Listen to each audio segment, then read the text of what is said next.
एक समय की बात है।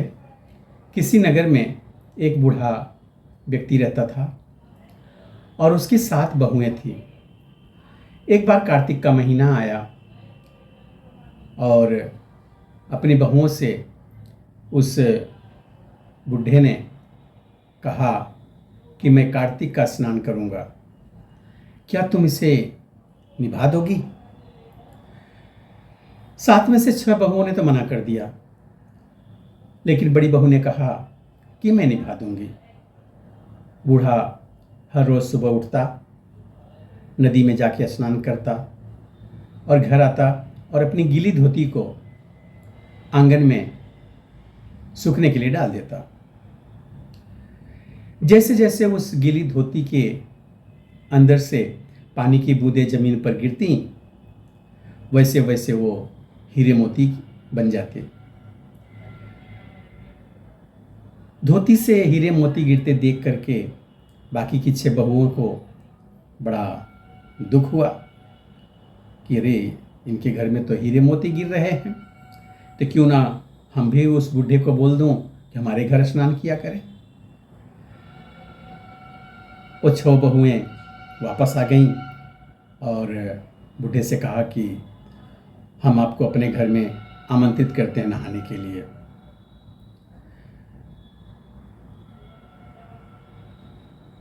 बूढ़े ने कहा कि ठीक है, हमें तो नहाने से मतलब है, बड़ी बहू के यहाँ नहाऊं या तुम लोगों के यहाँ नहाऊं, ठीक है, कल से मैं आकर के वहीं नहा लिया करूँगा। इसके बाद सुबह बूढ़ा उठा और नहा के आया और अपनी गीली धोती को उनके आंगन में डाल दिया सूखने के लिए। पर हीरे मोती की जगह वहाँ पे पानी टपक रहा था।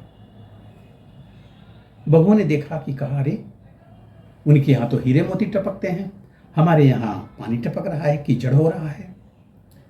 तो बहुओं से बर्दाश्त नहीं हुआ। बोले, हे पिताजी सुनिए, अब आप जो है ना अपने बड़ी बहू के यहाँ ही जाकर के स्नान कीजिए कार्तिक का। मेरे यहाँ कोई स्नान करने की ज़रूरत नहीं है, मेरे यहाँ पाप का स्नान कर रहे हो, इसलिए यहाँ पे बस कुछ नहीं, आप वहीं जाकर के स्नान करिए। बूढ़ा वापस बड़ी बहू के यहाँ आया और कार्तिक का स्नान करने लगा। स्नान करके उसने फिर धोती सुखाई तो फिर से हीरे मोती गिरने लगे। अब कार्तिक का महीना समाप्त होने को था, तो बूढ़ा चिंता में पड़ा। बहू ने उसका कारण पूछा तो उसने कहा कि कार्तिक का महीना समाप्त होने वाला है, मेरा मन है कि सारे परिवार को एक दिन खाने के लिए न्योता दूं। बड़ी बहू ने कहा कि पिताजी, इसमें चिंता की क्या बात है, आप सभी को बुला लें, खाना मैं बना दूंगी। बूढ़ा सभी को निमंत्रण देने गया तो बाकी बहुओं ने कहा कि जब तक आपकी बड़ी बहू घर में रहेगी हम खाने पर नहीं आएंगे। बूढ़ा फिर से चिंता में पड़ गया। तो बहू ने देखा तो बूढ़े से पूछा, तो बूढ़े ने कहा कि बड़ी बहू, 6 बहुओं वाली बात तो बड़ी बहू को बता दी कि जब तू रहेगी घर में वो लोग खाना खाने के लिए नहीं आएंगे। तो बड़ी बहू ने कहा, इसमें क्या चिंता की बात है पिताजी, आप उन सबको बुला लो, मैं खाना बना करके चली जाऊंगी खेत में और आप उन सबको खिला लेना। तो बोले ठीक है।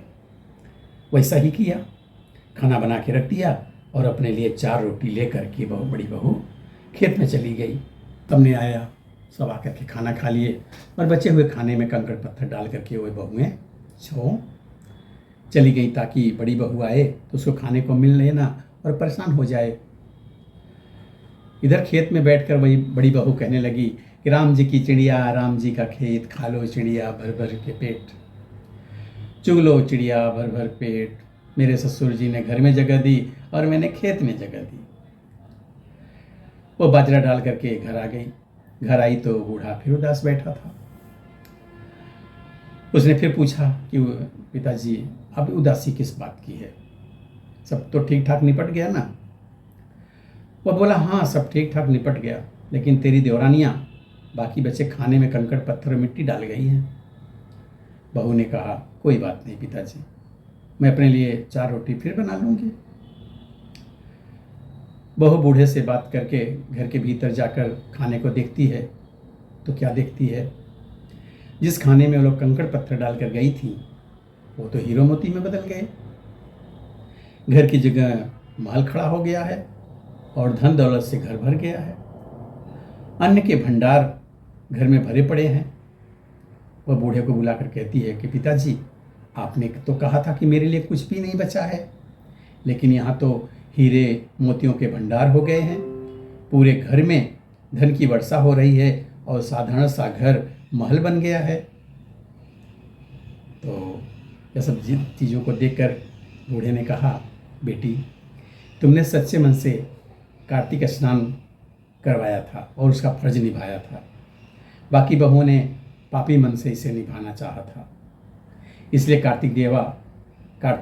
कार्तिक देवता तुमसे प्रसन्न हुए और यह फल दिए।